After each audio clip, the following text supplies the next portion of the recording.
हुआ सदन में। विपक्ष ने सदन से वॉकआउट कर दिया, सदन के दोनों कार्यकाल आज ठप रहे। मैं सोचता था कि भाई ऐसा क्या है इस बिल में, जीएसटी बिल में, कि सदन के कार्यकाल ठप है, इतना हंगामा हो रहा है। तो चलिए आपको इस वीडियो में हम जीएसटी के बिल के बारे में पूरी जानकारी जो है देने जा रहे हैं, बिल्कुल लेमन टर्म्स में। GST stands for goods and services taxes. Tax जो होता है, जो हम गवर्नमेंट को देते हैं, वो दो तरह के होते हैं, ठीक है। एक डायरेक्ट टैक्सेस और दूसरे इनडायरेक्ट टैक्सेस। डायरेक्ट टैक्सेस वो टैक्सेस होते हैं जो डायरेक्टली आप अपने पॉकेट से गवर्नमेंट को देते हैं। एग्जाम्पल के तौर पे इनकम टैक्स। इनकम टैक्स जो है वो आप अपनी कमाई पे अगर आप उस दायरे में आते हैं तो आपको देना पड़ता है, डायरेक्टली आप ही देते हैं, वो दूसरा कोई नहीं देता है। उसी तरह से इनडायरेक्ट टैक्सेस होते हैं जो कि आप गवर्नमेंट को वो भी देते हैं, लेकिन इनडायरेक्टली आप नहीं देते हैं। आप जब भी कोई सामान खरीदते हैं, नून, तेल, धनिया, साबुन, कुछ भी खरीदते हैं, तो उसमें आप रिटेलर को तो एमआरपी दे देते हैं, लेकिन रिटेलर या फिर होलसेलर या फिर जो भी उसके साथ डील करता है बिजनेस में, उनको कहीं ना कहीं गवर्नमेंट को ये टैक्स पे करना ही होता है। और ये जो टैक्स इंक्लूड होते हैं एमआरपी में और आपसे ले लिया जाता है, ठीक है। तो अब इनडायरेक्ट टैक्सेस जो होते हैं कितने तरह के, 18 तरह के लगभग अपने देश में इनडायरेक्ट टैक्सेस हैं, जो कि मैं बताने जा रहा हूं। और जीएसटी का टोटली लेना देना है इस सभी इनडायरेक्ट टैक्सेस से। ओके, डायरेक्ट टैक्सेस से जीएसटी का कोई लेना देना नहीं, वो जैसा है वैसे ही रहेगा। अब देखिए इनडायरेक्ट टैक्सेस आपको थोड़ा हम बता दें कितने सारे इंडिया में हैं, लगभग कुछ इंपॉर्टेंट बता देते हैं, चलिए ठीक है। वैसे तो 19 नहीं बताऊंगा मैं, कुछ इंपॉर्टेंट जो है वो बता रहा हूँ। सबसे पहले सेल्स टैक्स। सेल्स टैक्स जो होता है वो कुछ भी आप जो सामान जो है आप बेचते हैं तो उस पर देना पड़ता है गवर्नमेंट को, ठीक है। अगर सामान जो है आप विद इन स्टेट बेच रहे हैं तो स्टेट गवर्नमेंट को, ठीक है, वैट के तौर पे देना पड़ता है। और अगर आप सामान को दूसरे स्टेट में बेच रहे हैं तो सेल टैक्स आपको सीएसटी, सेंट्रल सेल्स टैक्स के रूप में देना पड़ता है सेंट्रल गवर्नमेंट को, ठीक है। दूसरा सर्विस टैक्स। सर्विस टैक्स जो है वो याद रखिएगा केवल और केवल सेंट्रल गवर्नमेंट जो है उसी के हाथ में जाता है ये सर्विस टैक्स। एग्जाम्पल के तौर पे जैसे आपने होटल में खाया, कहीं किसी से नाई से बाल कटवा लिया, नाई से बाल कटवा लिया तो टैक्स नहीं लगता इंडिया में लेकिन जो भी सर्विसेज लिए वो उस तरह से, ठीक है।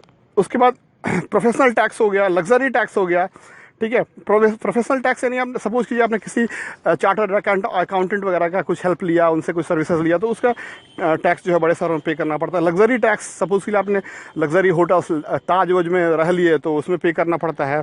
एंट्री टैक्स, एग्जाम्पल के तौर पर एंट्री टैक्स जो है वो जैसे आप गाड़ी से जा रहे हैं गुड्स लेके, सामान लेके, तो एक स्टेट का दूसरे स्टेट में जब आप क्रॉस करेंगे बॉर्डर तो वो दूसरा स्टेट वाला लेता है। उसके बाद फिर सेंट्रल एक्साइज टैक्स। अगर आप मैन्युफैक्चरर हैं किसी चीज़ को तो सेंट्रल गवर्नमेंट जो है आपसे उस मैन्युफैक्चरिंग पे सेंट्रल एक्साइज टैक्स लेता है।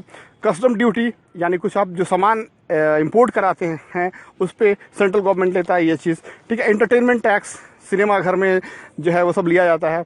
और बहुत तरह के और भी, टोटल बताया मैंने 19 टैक्सेस होते हैं, 18 या 19 टैक्सेस होते हैं जो कि आपसे वसूले जाते हैं इनडायरेक्टली, ठीक है। अब आप थोड़ा ध्यान दीजिए कि ये जो टैक्सेज है सबका परसेंटेज अलग अलग होता है, डिपेंड 1 से लेके 15% तक। किसी स्टेट्स में ये डिपेंड करता है, स्टेट टू स्टेट वैरी करता है, और product to product, business to business थोड़ा वैरी करता है। इसलिए ये एग्जैक्टली डिटेल बताना थोड़ा मुश्किल हो जाएगा, बहुत समय लग जाएगा। तो चलिए अब आपको आगे बताते हैं। तो अब जब कभी भी आप कोई सामान खरीदते हैं, गुड्स खरीदते हैं या किसी की सेवा लेते हैं, सर्विसेज लेते हैं, तो आपको इनडायरेक्टली जो है सर्विस टैक्स आपको इनडायरेक्टली जो है टैक्स जो है पे करना पड़ता है गवर्नमेंट को। किसी किसी केस में सेंट्रल गवर्नमेंट को, किसी किसी केस में स्टेट गवर्नमेंट को, और किसी किसी स्टेट में दोनों को पे करना पड़ता है। और अब दूसरा चीज सुन लीजिए कि किसी किसी वस्तु पे जब आप खरीदते हैं तो हो सकता है कि एक टैक्स लगे, कोई एक टैक्स, जैसे जो 19 टैक्सों में से एक टैक्स लगे, किसी किसी सब वस्तुओं पे एक से ज़्यादा टैक्स लग जाता है, 2, 3, 4, 5 भी लग जाता है। तो इस केस में क्या होता है, जिसपे ज़्यादा टैक्स लग गया वो महंगा हो जाता है। तो आमतौर पे इंडिया में लगभग कोई भी सामान खरीदते हैं जब आप, तो ऑन एन एवरेज 30 से 35% टैक्स लग जाता है। किसी किसी वस्तु में लगभग 40 से 50% भी टैक्स देना पड़ता है आपको, लेकिन आपको पता नहीं चलता ये चीज़, ठीक है। तो जिससे महंगाई जो है कह रही है कि बढ़ रही है, और इसलिए लाया जा रहा है जीएसटी बिल। तो जीएसटी बिल लाने से क्या मकसद क्या है कि ये जो है, जो जीएसटी बिल जो होगा उससे इन सारे टैक्सेस से आपको छुटकारा मिल जाएगा। अलग अलग जो टैक्सेस आप भरते हैं सेल्स और सर्विसेज के लिए, आपको केवल और केवल एक टैक्स भरना होगा, चाहे आप जो भी बिजनेस करते, चाहे सेल्स के लिए या सर्विस के लिए, ठीक है। और केवल एक सेंट्रल गवर्नमेंट के लिए भरना पड़ेगा टैक्स, ठीक है, जो कि 18% होगा, जिसे कहेंगे जीएसटी बिल के अंतर्गत, ठीक है। अब सेंट्रल गवर्नमेंट जो आप अपना हिस्सा दे देगा स्टेट को, जितना उसको चाहिए वो लोग समझ लेंगे, लेकिन आपको भरना होता है बस 18% भरना होगा हर चीज़ में, ठीक है। चाहे अब इससे क्या होगी, अब आपको थोड़ा बता दें इसके एडवांटेजेस और डिसएडवांटेजेस। इससे क्या होगा कि कुछ सामान के जो रेट्स हैं वो सस्ते हो जाएंगे और कुछ के महंगे हो जाएंगे। अब कैसे, थोड़ा समझ लीजिए आप इस बात पे।